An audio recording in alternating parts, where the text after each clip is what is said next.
After losing a lot of ELO the last couple of days, today we're diving together into Fossil Cup with a team that really made up for all that lost scores, gaining me about 200 ELO in no time at all, in 2 days to be exact, and this team was pretty amazing. So we're just gonna go at it with a red still up in front, able to cover a lot of meta weaknesses, and the backline, the double water backline, is gonna form one of the strongest ones that you can use on the entire Fossil Cup. So let's see what we have here, because this double water backline will be formed by Quagsire, which is weak to the grass types, but also the amazing one and only Skeletor, Exoskeletor, the Golisopod, which is not gonna be weak to those grass types, at least not a lot, and especially with that X-Scissor you can get coverage even against those grass types that exist in the meta.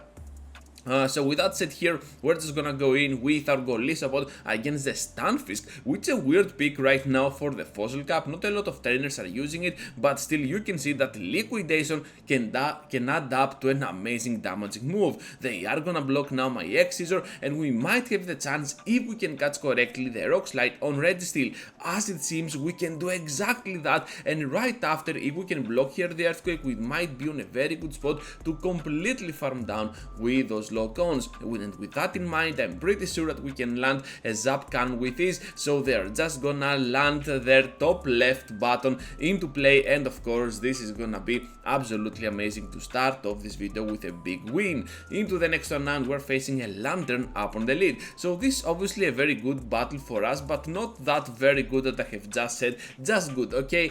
We can still go ahead and pressure with those Zap Cans, but still it's gonna be kinda close for them. So able to catch here my Focus Blast, but I did not see what that was, and it ends up being an Escavalier, which means now that we can safely go in with our Golisopod.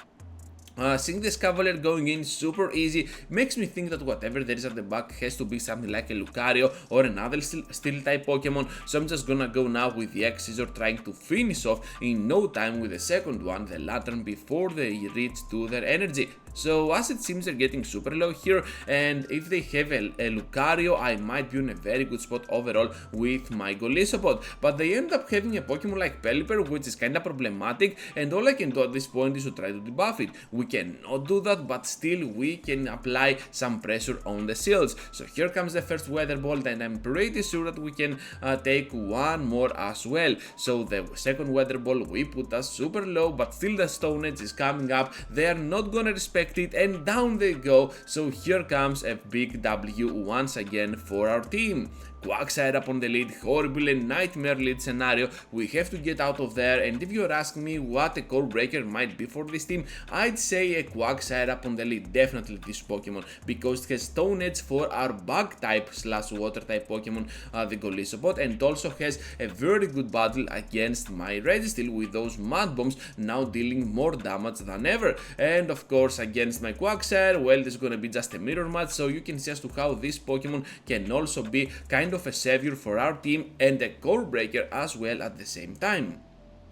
So we're having now the Registeel coming in against this Ferrothorn, and we can easily farm down. What I like about Shadow Quagsire as a safe switch is its ability to go ahead and pressure even against those Ferrothorns and the Kartana. Okay, not Kartana because they have Razor Leaf, but against Ferrothorn for sure with those moves that it has. And of course the Mud Bombs coming back to back from a Shadow Quagsire can be kinda problematic even for a Pokemon like Ferrothorn.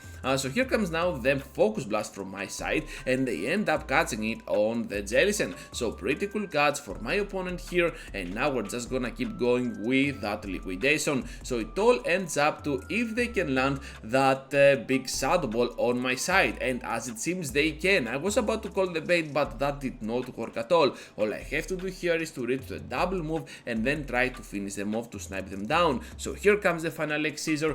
As it seems perhaps we could get to the farm down, but I was not sure about it, and now I can reach to the X-Scissor to try to finish off the Quagsire. Of course they are gonna survive with a little bit of HP, and right after they have to sacrifice the energy that they already have. So this is coming down to the wire, and we cannot farm down with the Locons. Instead we're gonna get farmed down by the Matzots. So well played to my opponent over here, and now let's move forward into the next battle. We're facing now a Pelipper on the switch here, and Stone Rage can do a lot of solid work, and that's why I enjoy using a Pokemon like Waxer, especially on its Shadow Form, for the safe sweet spot. If I was not a Shadow, the Stone Rage might not have been enough to finish off Pelipper in one shot, but with Shadow you can definitely guarantee that in combination with a few of those mud shots, even resisted, they're just gonna fill up the job.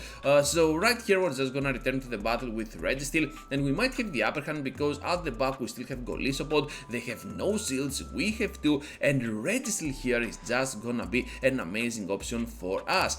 So in a Zap Cannon, we're just gonna destroy this Pelipper in a Zap, so at this point we're just gonna return to the battle with our Golisopod. At the back they have the Alolan Sandslash, which is great news for my Pokemon since we can resist pretty much whatever they throw at this point, and if we can block correctly at least one move, I believe that we're gonna be on a very good spot at the final Pokemon, because we're gonna have a lot of energy to spare as well. So here comes the farm down, as it seems, on the Sandslash, totally forgot about it, and now a Escavalier returns to the battle for the final time. One liquidation to drop it much below 50%, and one more to guarantee the victory, trainers. Golisopod for the big win. Let's get that goal with Golisopod. Bad ban, I get it. Anyways, we're having Jellicent now on the next battle up in front, so this obviously a very good one, at least if we can land one Zap Cannon, but if they manage to catch, perhaps things can get out of hand. So I will try to always throw below, actually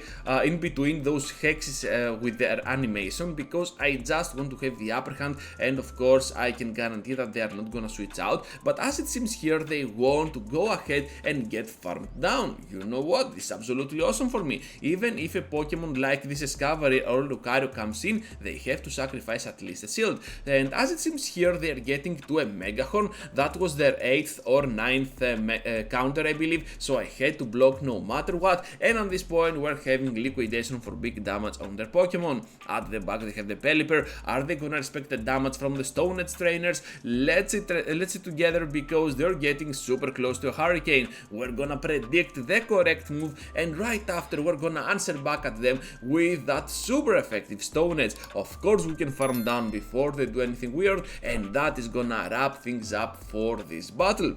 Into the next one now, we're met up with a Nightmare lead against this Escavalier. You know what, I'm just gonna go in with the Quagsire because it is my safe switch after all, and we can do a lot of solid work up against them. I'm just gonna throw immediately here the Stone Edge, thinking that they might have caught, and look at that, we stand on the higher ground. Just gonna block here because I want to have the upper hand against the fighter with my Golisopod, and right here we have a lot of energy to spare as well. They know that, so they have to sacrifice some energy in the process, which is great news for my Golisopod, going in there with a lot of play under its sleeve. So Mega Horn here can be blocked, we're down on shields, but still we have a lot of energy to spare. At the back they have a Lantern, and things are looking so good for me because we can go ahead and pressure with a Zap Cannon. They get to the early move the Surf. I don't know why, perhaps they were thinking that we're gonna debuff them anyways, so they want to land at least one undebuffed move, but this is not the case at all because we can still reach with the Zap Cannon. Look at that, absolutely amazing. We're gonna drop their attack stat, and of course since they have the shield, perhaps we're gonna be in a tough situation, but still Golisopod is in play. So Zap Cannon is coming up, we have the double X Scissor, Escavalier returns to catch the move, crazy catch by the opponent, but at this point, unfortunately for them, we can farm down and still reach to another pair of X Scissors to finish off XX Scissors, and yeah, that's gonna be the end for the Lantern. Too many puns on this video, I don't know what has happened to me, but my humor has definitely been lost. Anyways, we're just gonna take this victory once again, and we're gonna focus into the final one. Since we're having an Alolan Sandslash up on the lead, I'm just gonna switch out to my Quagsire because we're having also Golisopod at the back, which can handle this threat, and with Energy Registeel can definitely beat down that Sandslash with a potential Focus Blast. So at this point, we're just gonna call it just being a Surf. I think they did not even charge up to the Shadow Ball range, but even if they did, I was gonna let that go through since I did not want to have any risky scenarios, and as it seems this paid off because we can reach now to the back-to-back mud bombs to finish off this poor Jellicent for sure. I was expecting a shield, they are not gonna shield it because they know we have a lot of energy, and right after we can definitely reach to another mud bomb since we are already over there. Trying to get to the final mud bomb to thread the shield, but we cannot. At the back they have the Cavalier, and all of a sudden we have a crazy win con, even though we had kind of a bad lead. So at this point we're just gonna try to catch one move on the red steel. I know that even if they throw here the drill run, we can still have the upper hand since we can farm down, and they have to sacrifice energy on the Luna Sandslash, otherwise they have to block, and this is not gonna work well for them. Now they're gonna sacrifice the energy. That was kind of a bad play, believe, from my opponent, but still they are gonna undercharge it and then complete the farm down, gaining back all that lost energy. I'm just gonna take the first move. I know whatever it is we can survive, and right after the liquidation will connect for lethal damage on the Alola Sandslash. Let's get that sweet victory, and that is gonna be a great ending to this video. So that is gonna be all for today, trainers. Thank you for watching and for staying till the end. Just be sure to leave a huge like before you go, and of course consider subscribing to my channel because we just had the 5-0 with this team, so it has to work for you as well. So with that said, once again, trainers, I have 2 videos for you to check out, so feel free to do so, and I will see you all into the next one.